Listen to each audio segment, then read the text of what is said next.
Hello everyone, welcome back to my channel. My name's Georgia. I hope you're well.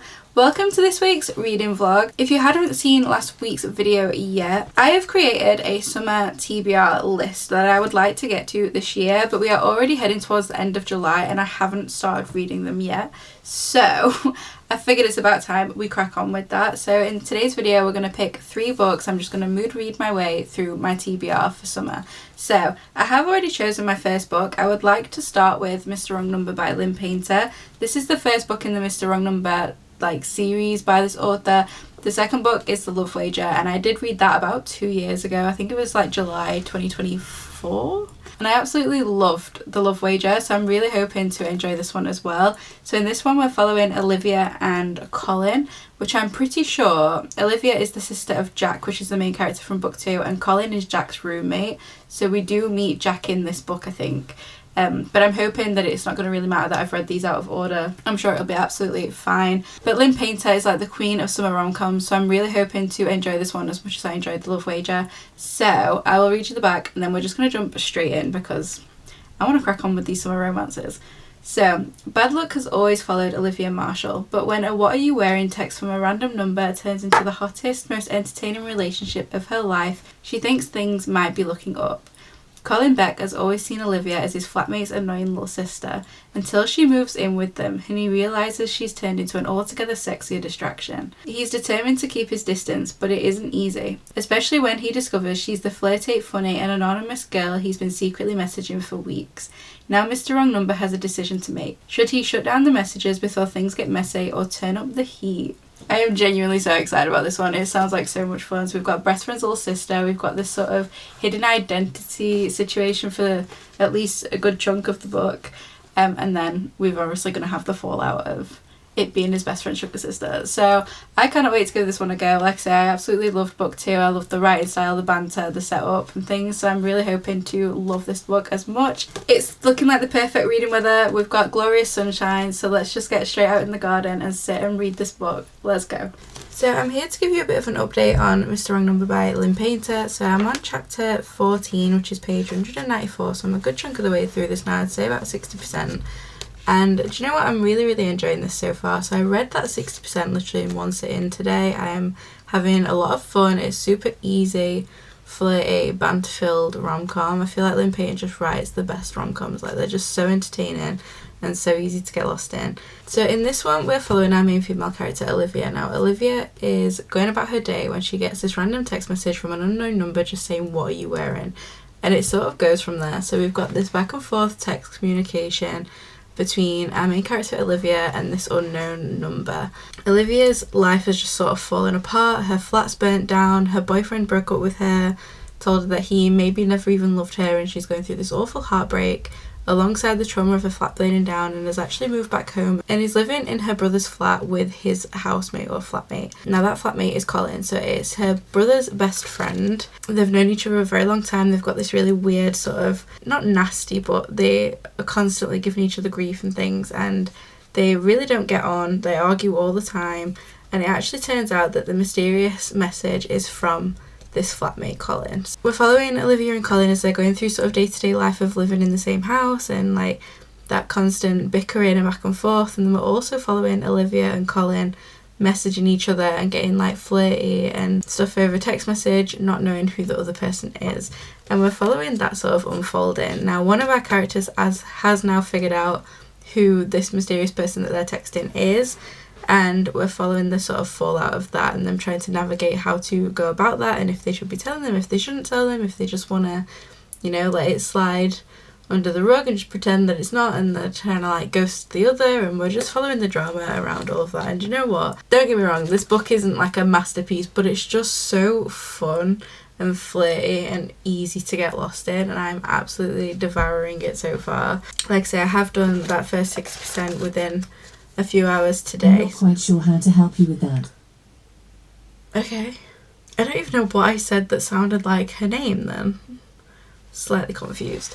I'm really enjoying it. I think it's just really fun and easy to read. I found it so easy to just have like on my audio as I've been sort of going about things and driving and stuff like that today. But all in all, I'm absolutely loving it so far. I was hoping to actually sit on the sofa and read the rest of this today because it's a pretty chill day, but I've actually got a really bad headache. So I do think I'm probably going to leave this now for today, and we'll maybe pick this back up tomorrow. But I'm having a really fun time with it. It's just fun, it's easy, it doesn't take any brain power, like it's just entertaining. And I also just really like any form of like written communication. I know this isn't quite that because it's like text messages, but I just find any book that's got like letters, notes, text, anything like that, and I just really like that element in a book. And I have been listening to it as a mix of sort of like audio and immersive reading today. So if I've been not driving and things like that, I've been immersive reading, but while I've been driving I've obviously just been listening. And I do like the audio for it. I'm listening to it on Everand. Yeah, all in all, I'm enjoying it. It's fun, it's easy, I'm having a great time. It's definitely sitting on a summer read, which is what I was hoping for. Fun and flirty and exactly what I want this time of year. So I'm gonna probably go to sleep and pick this up again tomorrow, but I will be back to you with my final thoughts and feelings on this one. But so far, definitely enjoyable, having a fun time. I would probably say at the moment I prefer The Love Wager, which I read many years ago, but I do think The Love Wager is sitting above this one, but I'm still having a great time. So I'll keep reading and I'll come back to you with my final thoughts and feelings later on.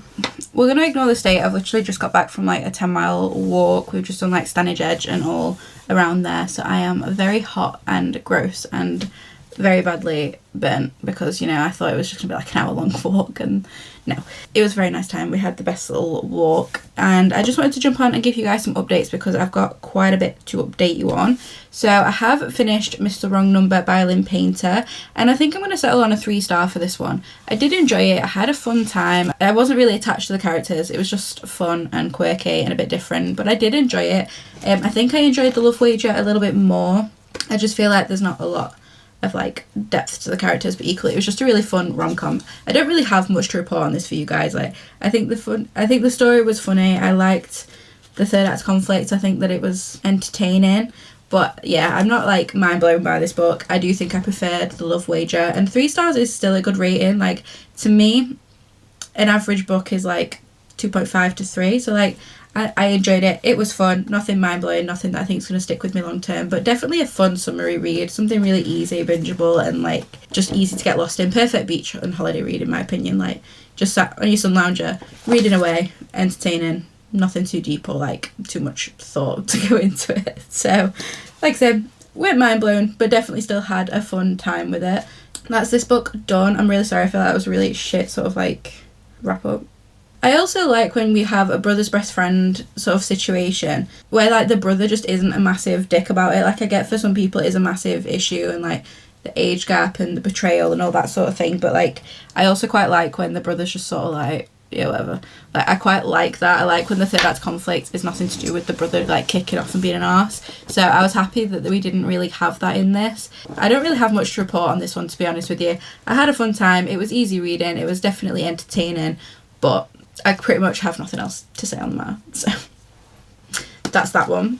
And then I do, like I said, do have a very big update because I have actually started my next book as well. So this is The Unhoneymooners by Christina Lauren. I have been audioing this one whilst on my walk today, and I've got a lot more done than I thought I did. So I was like, I finished that this morning, and then while I was walking I was like, do you know what, I'm actually just going to put on an audiobook. So I started this on audio on Everand, and I've actually got a good chunk of the way through it. It's so quick. Like I think the audio is only like 4.5 hours, so I've done probably like an hour and a half to 2 hours of this today, and so far I'm having a really fun time. So The Unhoneymooners by Christina Lauren, I'll just read you at the back. So anything can happen during the trip of a lifetime. Olive is always unlucky. Her identical twin sister Amy, on the other hand, is probably the luckiest person in the world. About to marry her dream man, her entire wedding has been fully paid for by winning a series of competitions. Meanwhile, Olive is forced to play nice with her sworn enemy, the best man, Ethan. But Olive's luck may be on the turn. When the entire wedding party, except for Olive and Ethan, gets food poisoning, there's an all-expenses paid honeymoon to Hawaii up for grabs. Putting their mutual hatred aside for the sake of a free holiday, Olive and Ethan head for paradise, determined to avoid each other at all costs. But when Olive runs into her future boss, this little white lie she tells him threatens to spiral out of control. Forced to play loving newlyweds, she and Ethan find themselves in much closer proximity than they ever expected. The problem is that soon Olive finds that maybe she doesn't mind pretending. In fact, she's beginning to feel kind of lucky. And you know what? So far with this one, I am having a really fun time. I got to chapter 10, and I've only got 2018 left. Oh god, I'm a lot further in than I thought. Okay, so I am literally like nearly halfway already. I'm nearly halfway through this book. But do you know what? I'm having a really, really fun time. I'm enjoying it. I think that the setup is really fun. So at the beginning of this book, we are at her sister Amy's wedding and like seeing how that all plays out, and like her and Ethan immediately have this sort of like hatred, and they just really don't get on. Like there's just this petty hatred between them, and like there isn't really much of a reason why, other than like Ethan basically made this bit of a comment or facial expression, and then from there there's just been this hatred, and it was like really weird, and I don't really understand the immediate hate between them. I've only just noticed that the shadow on the floor is them kissing, and it's different to the shadow there. That's really cute.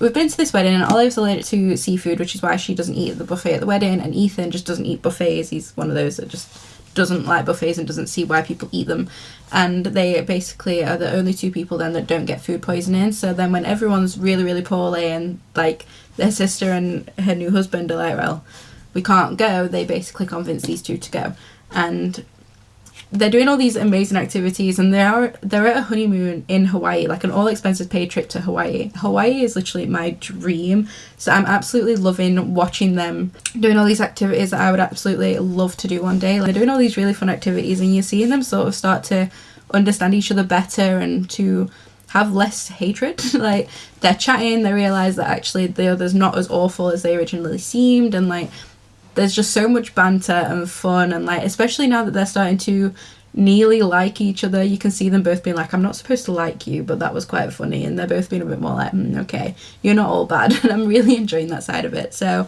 I guess this is my halfway check-in. I've skipped a good chunk, obviously. We've finished that, started this, and I'm definitely preferring this one so far, I think, but obviously it still depends on how the sort of third act conflict goes and all of that sort of thing. But yeah, I'm really, really liking this one. I plan on spending the rest of today just sat on the sofa chilling out after that walk. My feet are in bits, so I might continue on with this one and see if we can get this sort of wrapped up today. But yeah, this is definitely feeling very summery. I might go and sit in the garden. We've been outside all day, as you can see by the sunburn, but I might go and sit in the shade in the garden and just enjoy some more fresh air and get this book maybe even finished today, who knows. Yeah, we're on page 197 and there's less than 400 pages in this book, so we're basically at the halfway mark. So I'll be back to you guys probably with my final thoughts and feelings on this one, but so far having an amazing time. I'm gonna go and chill on the sofa and keep reading. Let's go. So I am back with a bit of an update. First, when I told you I had some bit in my shoulder, I wasn't joking. Look at the absolute state of that. I am in a lot of pain. But we're going to ignore that and move on.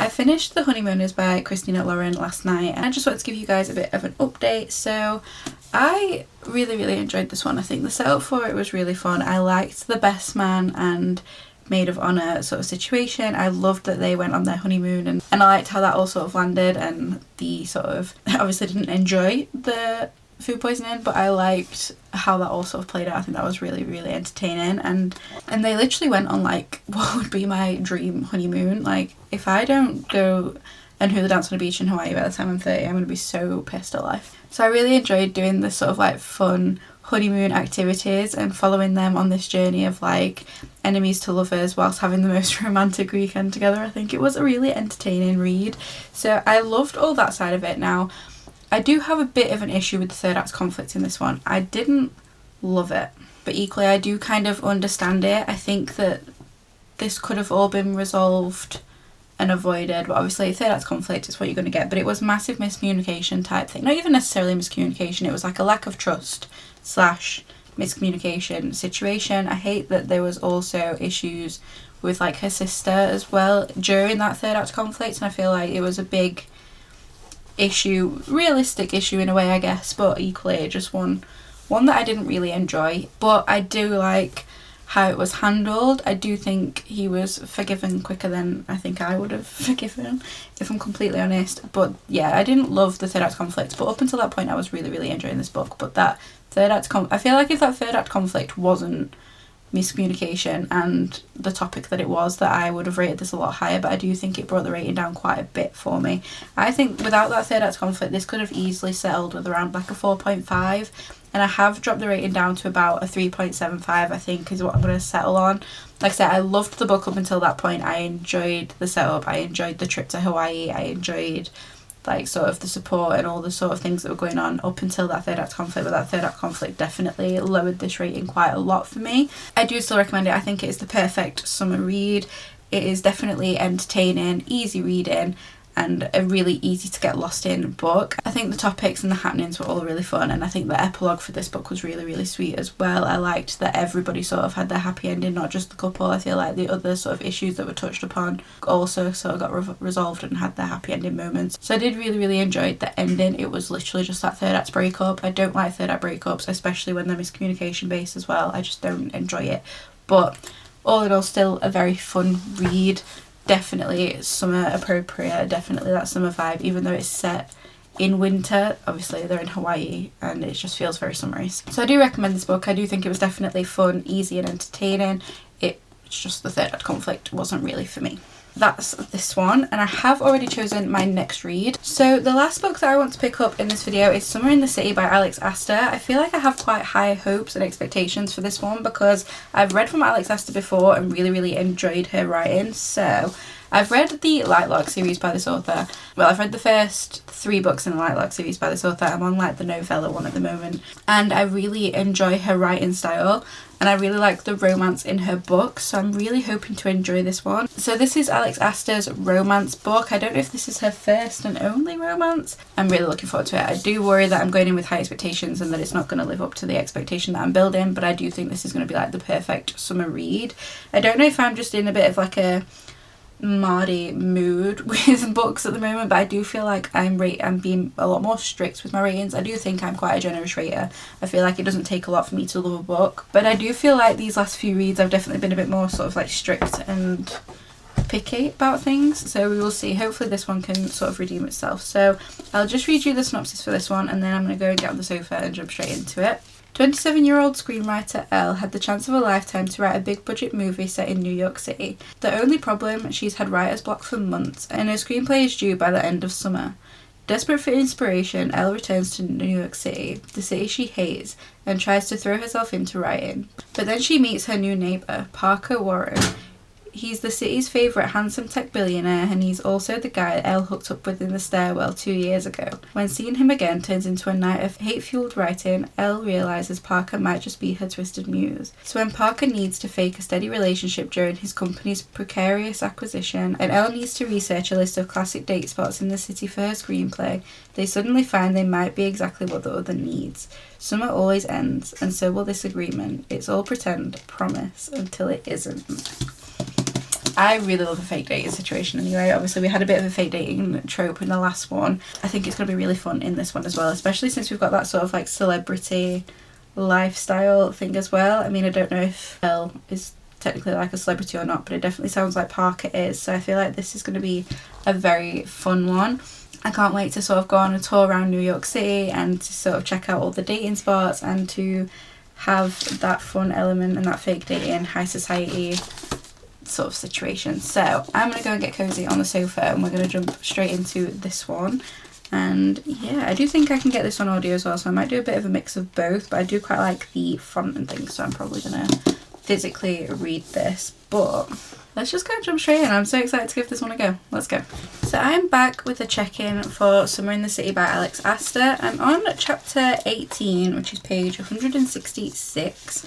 So I'm probably just over halfway through this one, and I'm actually having a really fun time with this one. It's, again, super easy reading and summery, and just exactly what you want in these sort of months. So in this one we're following Elle. It's first person, single POV, so we're just in Elle's perspective, and we're basically following her trying to sort of overcome this writer's block. There's a lot of talk on sort of like grief in this book as well. So she's come back to New York City, which is a place where her mum actually passes away, and she's come back because she's got this really amazing opportunity to write this screenplay set in New York, and it's sort of like a rom-com style screenplay that she's writing. She's come back for inspiration. She's going to be going around all the date spots that they want to mention in this screenplay, and has basically just got the worst writer's block. Now she bumps into her neighbour, who happens to be Parker, which is somebody who we see she hooks up with right at the beginning of this book. They sort of hook up in a club.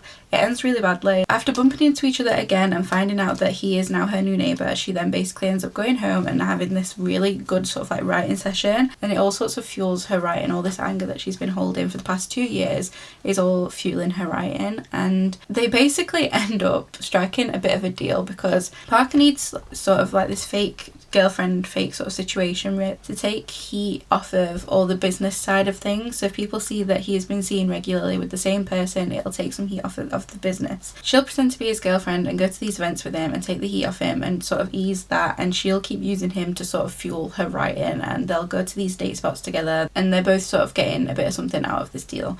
Obviously, with us being about halfway in, we're starting to get to sort of like the nitty gritty of their relationship. They've had some ups and downs, they're having some arguments, they're having some situations, and it's come out that they actually met all that time ago. So when they first bump into each other again, he doesn't really seem to know who she is, and she obviously remembers him. She's been angry about him for the past 2 years, so it's sort of all coming out about that, and we're getting to like the drama of their relationship and the nitty gritty. There's definitely starting to be some feelings developed, but they seem very one-sided at the moment, and it's just all the drama's coming out, and I'm actually really enjoying this. I'm enjoying going through all the different sort of like main tourist points of New York, like the High Line, and they're currently trying out all the different pizza places, and I just think that they are doing all the really fun like touristy things that we did when we went a couple of years ago, and I'm absolutely loving being back there and seeing all of this stuff again. And yeah, I'm just having a lot of fun. Like, I'm enjoying the drama, I'm enjoying the sort of like hatred that they're holding whilst also now getting these feelings. I'm enjoying the sort of like tension building now. There's definitely some moments where like one of them's had a couple of drinks and it starts to sneak out a bit that there's these feelings and this tension and this heat, and I'm just really enjoying that side of it as well. So far so good. Like I say, I'm about halfway. I'm going to go and do my nails, and I think I'm going to pop the audiobook on while I do that, so I might even get this book finished today because it does take quite a few hours to do my nails.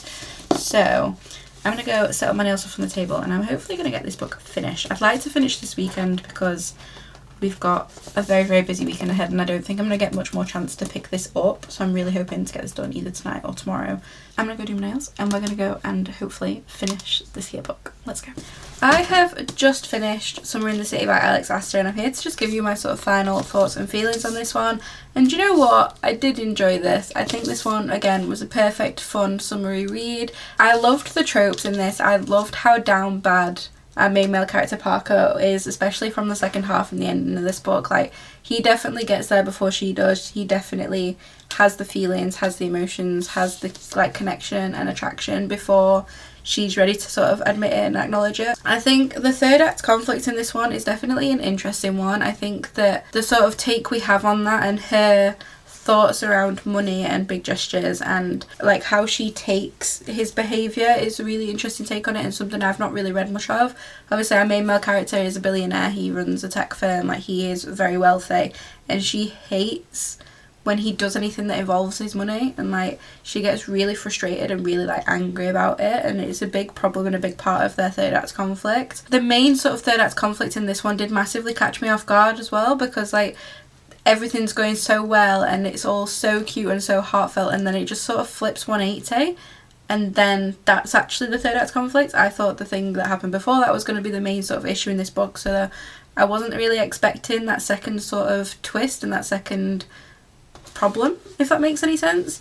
But I also really liked how it was sort of resolved in the end as well. So I think all in all this one was a lot of fun. I enjoyed having the sort of tour around New York City and around all like the best pizza places and all the sort of like main attractions, and especially at the end where they do this walk from like the top of Manhattan all the way down to the bottom of Manhattan, and like you see a lot of the extra bits that they've not really mentioned yet through that section of the book. And there's a trip to Paris, and like all that side of it was really lovely. I enjoyed sort of seeing the contrast in their feelings towards the big concrete jungle of New York City, and then all the low-rise buildings that they have in Paris, and the fact that there's not all these sky-high like attractions. I all in all did really enjoy this one. I think that the spicy scenes in this one were really nice as well. I liked the progression of their relationship. I liked that they weren't afraid to argue and they weren't afraid to talk through their issues, and like I do think at times that a female main character had a lot of development to do, and she does get there and she does do that development, and I really liked that side of it. I think that she,